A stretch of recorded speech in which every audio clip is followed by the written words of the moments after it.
હતું રામદાસ. અને રામદાસ યુવાન થયા એ વખતે આરતીદાસ બાપુનું શરીર શાંત થયું, એ દેવલોક પામ્યા. અને પછી એ વલ્લભીપુર છોડી અને રામદાસ બાપુ છે આરતીદાસ બાપુના દીકરા, એ વલ્લભીપુર છોડી અને બાલ પંથકનું વલ્લભીપુર બાજુનું લાખણકા નામનું ગામ, એ લાખણકામાં જઈ અને વસ્યા અને રામજી મંદિરની પૂજા શરૂ કરી.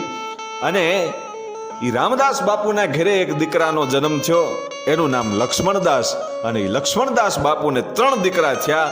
એ મોટા દીકરા આત્મારામ, એનાથી નાના હીરાદાસ અને એનાથી નાના નારણદાસ. આ 3 દીકરાઓ થયા.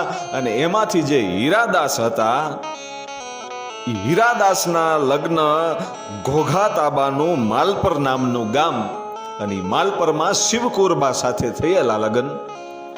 અને હીરાદાસ બાપુનું અને શિવકુરબાનું એમ કહેવાય છે પવિત્ર જીવન